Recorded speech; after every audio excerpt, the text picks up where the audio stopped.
Okay, now that we've shown you how to import data into PetroWorks software, this video will show you how to assign formulas to the peaks in your mass spectrum and how to visualize the data that goes along with your mass spec. Alright, so the first thing we're going to do is we're going to assign the chemical formulas to peaks in our mass spectrum. And again, here we see the mass spectrum and our drift time versus M over Z plot. So to assign the data, we come down and we click Assign. We'll go to Single Process, click on the name of the sample, OK. Alright, since we're using positive ESI here, we're going to calibrate on the N1 class because we know this is the most abundant class present in this sample. If you were doing negative electrospray, you would most likely calibrate on the O2 class.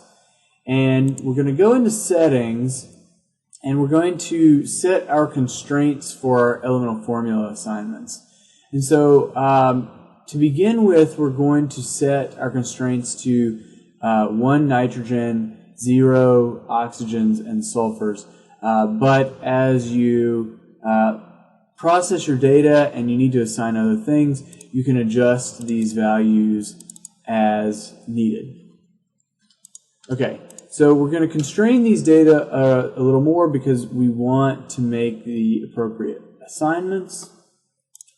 We'll go to General Settings, and we're going to set our calibration error somewhere between 75 and 50 ppm. I'm going to use 75 ppm. And we're going to set our abundance threshold to 2, and this is going to help us to keep from calibrating on noise peaks. And then for our assignments, we're going to constrain our maximum error to 10 ppm, and here we do not want to set a noise threshold because we've essentially already done that by picking peaks when we import the data. So this is electrospray ionization, so we'll choose ESI. But you also have the option to choose APPI or silver cationization with ESI. So once we get our settings, we click OK and hit Process.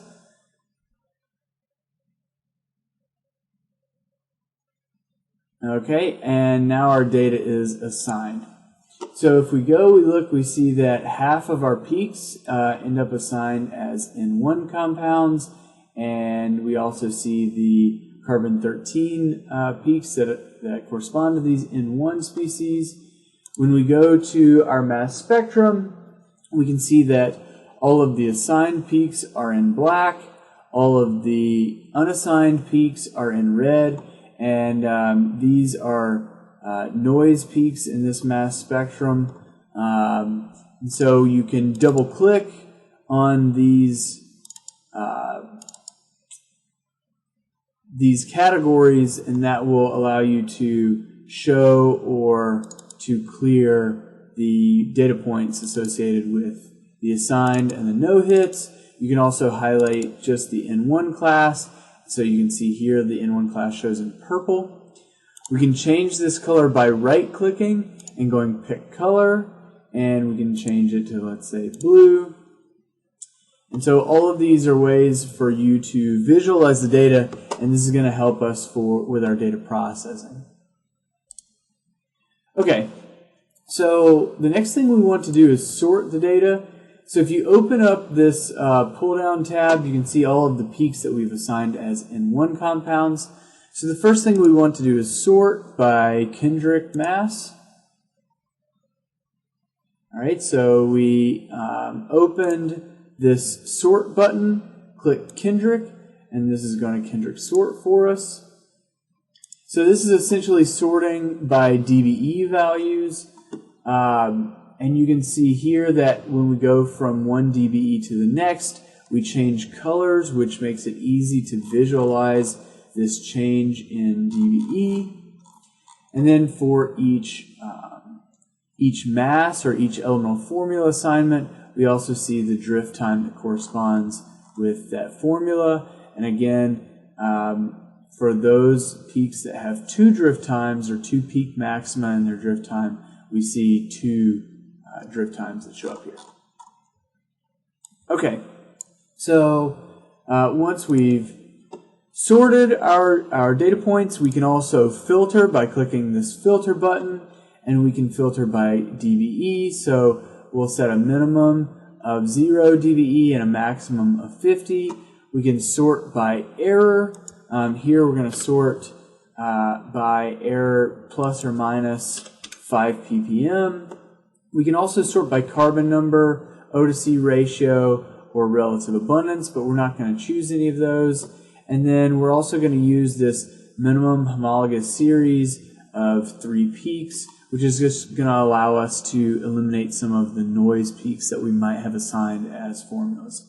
So we click OK, and that filters our data for us. And so now we're ready to save the data. So we can go to Save Petro.org, highlight the sample of interest, click OK, and then we can save our document. Yes, we want to replace our old existing document. Okay. So once the data has been assigned, we can use the plot tool, single plot, to visualize the data. So once this dialog box opens up, you want to select the name of the mass spectrum of interest, click Apply Jobs, and you'll see the classes come up here. You have an N1 class, the no-hits, and the N1 C13 class. So if we want to plot the N1 class, we'll highlight it, click to move it over to this box and highlight, and then we have an assortment of plots that we can choose from. We'll start out with the DBE versus carbon number plot. So we hit plot, and you can see that we have plotted our DBE versus carbon number plot here. We can also plot our ion mobility plots, and this gives you a plot of drift time versus DBE for each carbon number. So you can double click and see the carbon number data points here that highlight in the corresponding color.